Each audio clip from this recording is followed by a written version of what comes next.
Dr. Antonia Onwara, the Director, Counseling and Human, talked about at what point does the role of the guidance and counselor end when we're discussing about teenage pregnancies. But at this point, is there a monitoring or a long-term observation, of students after they may have been brought out from courtism? Is there like a long? Can you tell us about it? One of the services which the guidance, whether he's keeping to the goals set, because we will set goals that he will have to follow up. But when it's like that, from time to time, you keep appointments with him. You keep appointment with him to find out he must be assertive. Yes. That doesn't mean that the child is rude. Need to do the follow-up they need to do, right? So I'm wondering, is there ways that other teachers can be conscripted into doing a little bit of guidance counseling work? Because you told me that sometimes, mostly in our public schools, guidance and counselors that are posted to schools are conscripted into teaching. Now, can the reverse be the case to ensure that any child is followed to a logical conclusion, seeing that we don't have enough guidance counselors in schools? Yes. Okay. In counseling, we have what we call a committee, guidance committee. Okay. Where teachers, because the students are many, you can't just take up all of them. But we have the guidance committee, that is those teachers that have interest in caregiving. We bring them into the committee, and when we have programs, like you were talking about the PTA, and I said it's the community-based management. Yes. And all that. When they come, we sort of have an orientation for them, that they know when they can come in, how they can come in, like they meet a child that needs assistance, that have challenge. But for one thing, I drop in something here. The guidance and counseling services is not just for those that have problems. Really? Yes. Someone might have a lot of alternatives to choose from. In terms of career paths? Yes. Or even personal, social. Like a girl in school might say, I have too many suitors, I don't even know the one to take. Wow. Yes. You assist the person, set goals, and it comes up like that. I have these alternatives, which one do I choose from? They come, it's not having a problem as such. It's just to make a decision. Yes, make a lifelong decision that will last. But some of them have problems, innate problems. Maybe not seen before, behind them or above them, and they say, no, this thing is nasty, I don't want. You really need to take them up and see how best you can assist them overcome those challenges. Okay. Now, how can a guidance counselor identify a child with special needs or learning disabilities in school? Because it's often, children who tend to be slow are often, termed not academically inclined or not bright enough, not brilliant enough. But what difference can a guidance and counselor make in helping that child? When they come. Oh, they have to come to you first? No, when they come to school, that's on admission. Okay. The counselor must be on ground. Is this really obtainable in our schools now? It is. It is. But the extent to which they do it is another thing. But if it should be there, it will be there. As I'm talking to you now, like when I worked at Holy Rosary College, ENUGU, when they come on admission, and I know it's still obtainable there, the first 3 days, When they come to enroll, I am there. I'll be walking between and between them. Like I tell you, there was a year I came across a sickler. When I accosted the parents, they were about hiding it. They don't want anybody to know. Wow. I said, no. If you tell us, it will help us better. Because it's an all boarding school. In case of medical emergencies. We'll be there for the child. Okay. And so on and so forth. Okay. Like these days, we have some children that are diabetic. If you don't know and is in the boarding house, they will not be able to keep to dietary rules and all that. All right. So the counselor must be there to sieve and check what is and what is not. All right. That they know how best to help the child. All right. I wanted to ask you this question, but I think there's another one that is actually coming up in my mind now. I want you to take us through your own career path. What was the motivation? Because we don't have enough of you, your kind, in Nigeria. So what was the motivation for you? Did someone point you towards guidance counseling, or you just probably saw a guidance counselor working somewhere and you said, hey, I think I want to be a guidance counselor? So take us through your career development and maybe how someone listening to you now who gets inspired by your story can actually become a guidance and counselor. Okay. Like in my own case, it's double-barreled. First, when I was in secondary school, I met the Ola sisters. I went through a mission school, a Catholic mission school. And incidentally, later in life, found out that they were the ones that introduced guidance and counseling to Nigeria. All our sisters, you say? All our sisters, yes. Okay. They did that.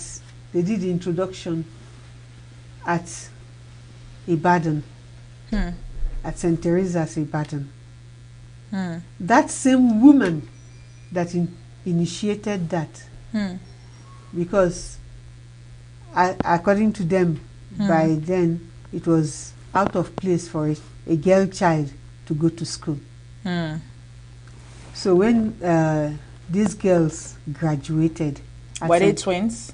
No, that is the school. Okay. The students that went through the school passed through these Reverend sisters. Okay.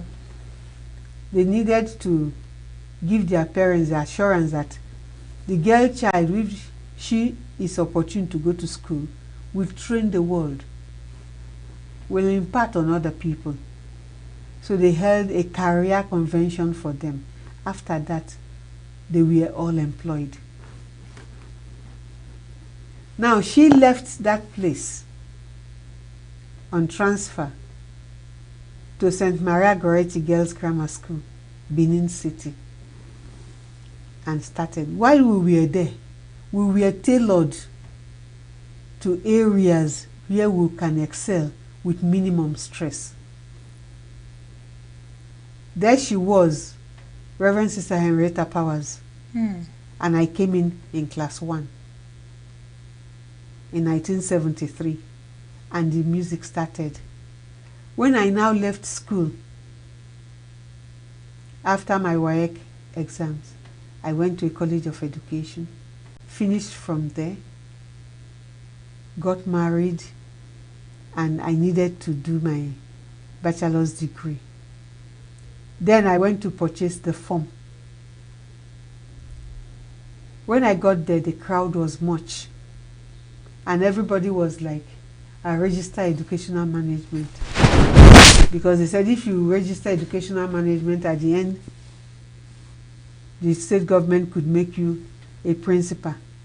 But the crowd rushing to register for educational management. And I said, how many schools do we have that everybody here, every year they have this turnout, and we'll all be principals of schools? Well, we're thinking right ahead of your age, because nobody thinks about employment while going into the university? I was already being employed. It was a sandwich program. Okay. I said, a lot of people out there within my school self that did education and management, and we're all in the classrooms. I started laughing. Now there was a man behind the ladies that were selling the form. Maziokoli Animba, we call him, of the blessed memory. And he said, "Madam, you want another course?" I said, "Yes." I said, "Is there any course that they are taking and people are not rushing like this for it?" The woman selling the form told me, "Guidance and counseling." And I asked the man, I said, "Do you know about guidance and counseling?" He said, "Yes." I said, "I want to know about guidance and counseling." He said, "We are few. I am a guidance counselor too." I became interested. I now went to him. He explained it all out. But there was a statement he made that really made me cue in. He said, you can be very dull, your husband is stupid, not knowing his right from his left, but if you study guidance, you will learn how to make your children strong people academically, and they will attain in life. Wow. With minimum stress. Wow. With that, I picked the form and I continued. Like in ENUGU State, you can't talk about guidance, even national, at the national level, without talking about Maziokoli Animba from Nome, Onateze, in ENUGU State. That was quite an inspiring story. So why do you think many people are not towing the same career path? Well, people find it difficult to tow career paths of their interest and ability because they are carried away from what they see within society. And parents most often don't help issues. I was going to get to that, so like finish up. A child will come to you, a guidance counselor, and say, like now, the sale of JAM forms started on the 13th. Most people don't even know what to feel and how to feel and the catchment areas. They don't even know their strong areas of interest. All they want is, my mother and my father said, mommy and daddy said, I will be a medical doctor. I tell you, I have cause to have been exposed to a child that did art subjects, and he is still saying, I want to be a medical doctor. And you see the child and he said, my mommy said, my daddy said. Even when you are in school and you are assist them in that regard to choose their subjects, when they get home, or if it's in a boarding school, their parents come for visiting there, they tell you, hey auntie, please, I didn't know it's going to be like this. When I will get a teacher, I will get teachers that will start teaching this child. Where were you the whole of primary? Almost the whole of secondary, up to SS2. It's now you want to buy a teacher. According to them, they buy teachers that will come and do lesson for the child. No. This thing should flow from primary through secondary. Then at the end, the child is able to take a career of, because you have to take a look at the child's interests and ability. Then you take a look at the aptitude and what is contained in that career. You lay it bare to the child. This is what is. And at times when you do that, they tell you, no, I don't want this one.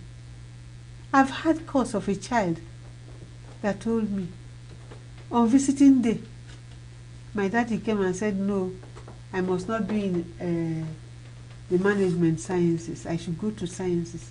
That he's going to pay some teachers to be coaching me. I know what this girl told me. He said, Auntie, don't agree. Oh my. Now, when you get to that point, it's as if you've gotten to a stalemate where the counselor, in his or her role, to impact the child vocationally and channel the career path based on the child's strong areas of interest. When you meet that gridlock where the parents' influence seems to have put the child at a crossroad, what next? What's the next card for the counselor to play? Do you invite the parents, or what do you do? The parents will come because it's a warfare. They will come. They are not going to allow you. They will insist. But before they come, you would have tidied it with the child. How so? You tidy with the child. The child, like I told you, the child said, if they come, don't agree. I will say yes sir, yes sir, but don't agree. Oh. Because I will be the one to suffer. And that same child told me, if you tell my daddy that since it is like this, the school cannot keep me, that it should change school for me. My daddy is in love with this school, will not change school for me. We'll go away disappointed. But if he goes away disappointed, it is my life, not his. The child told me. And when we played the card like that, the father was so angry with me, met the principal.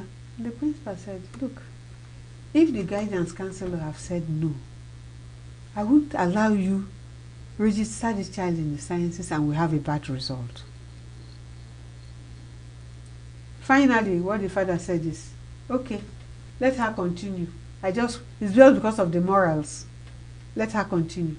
But when she finishes WAEC here, I'm going to send her to a lesson center where she will take the sciences. We said it's okay. Wow. It's always a very stiff fight. Wow. Even they take it back to society. When they meet you anywhere, they call you very stiff, wicked woman. Does it really make? At the end justifies the means. All right, so what other roles or what other experiences would you actually bring to bear to enlighten the viewer listening to you? Because many people don't really know or understand the scope of the role of the guidance counselor.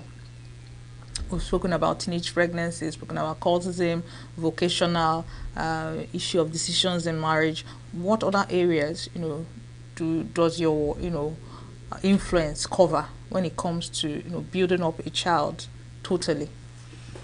Yeah, like, if you take a look at our world of today. In 2 minutes, ma'am. 2 minutes. Okay. Take a look at the world today. The adolescents could get into drugs. But he feels I'm of age. Who are you to tell me? I know it all. And when they get into drugs, it starts affecting their whole system, their whole life. Like if you come into the university, there are some students that are every year student. You keep failing and... Yes, they are into drugs. All right. And when it's like that, what do? You have to nib it. You make a referral to the psychiatric hospital where they are being taken care of. But on discharge, they need rehabilitation. Sure.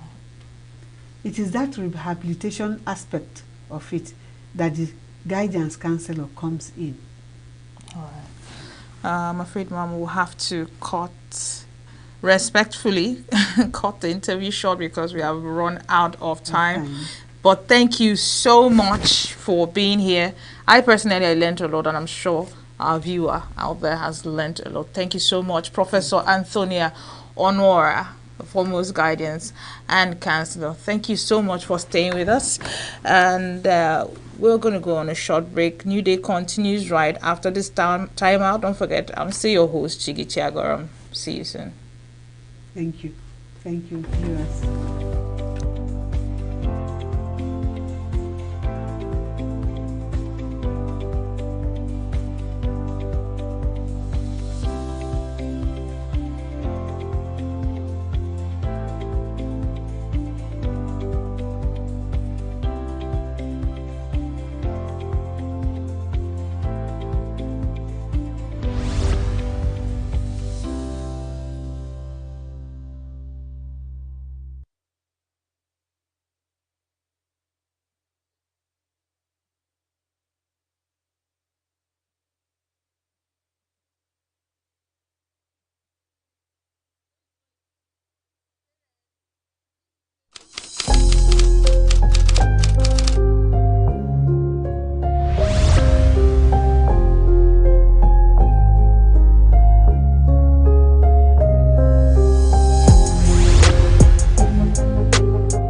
Life has two options. Is it that we win or we lose? Is it that we love or we hate? Is it that we win or we lose? If you live, win, and of course love, then you've tasted the sweetness of life. It's my way of welcoming you to a new day this morning on Signature TV. I am Godwin Sunday. Now you wondering why I got that lyrics from? I got the lyrics because this morning I'll be talking with a star who happens to be a musical star, and her name is Star Sally. She'll be sharing with us a journey into music and how music has been able to influence her and her life in general. But then we're taking this conversation even from the streets of the North, where it is allegedly believed that music doesn't strive here in the North. A lot of musicians here in the North tend to be merry-bound and are not popular out there. But how correct is this narrative? Joining me in this conversation, like I said before now, is Star Sally, and she'll be doing justice to street to stardom on musical space. You're welcome to New Day, Star Sally. Thank you so much. Star Sally, first, let's officially welcome you again for the second time and again for the third time. But let's talk about music. How did you come into music generally? Give us an overview of your musical journey. Okay, it's a whole lot that if I start talking, we might not, We're ready for, let's not end today. We're ready for you today. Okay, so music for me started while I was in school, in the university, Benin State University. So it started while I was almost graduating. Though I had that thought to go into music while I was in school, though, but I was like, contemplating and trying to do other stuff as well as study. So when I was almost leaving, I started to see people accept my music gradually. I started putting out songs, and people like really liked those songs, and I was like, okay, I think I enjoy the fact that people listen to my songs and applaud it. So I thought of, okay, let me see how this thing works, and that was how I got into music professionally in 2022. I released my first music EP 2022, May 2022, thereabout. So from then till now, I've been doing music professionally. All right. Have you ever done music from probably? You've ever been in a choir? You've been doing music from the street. You have a street band or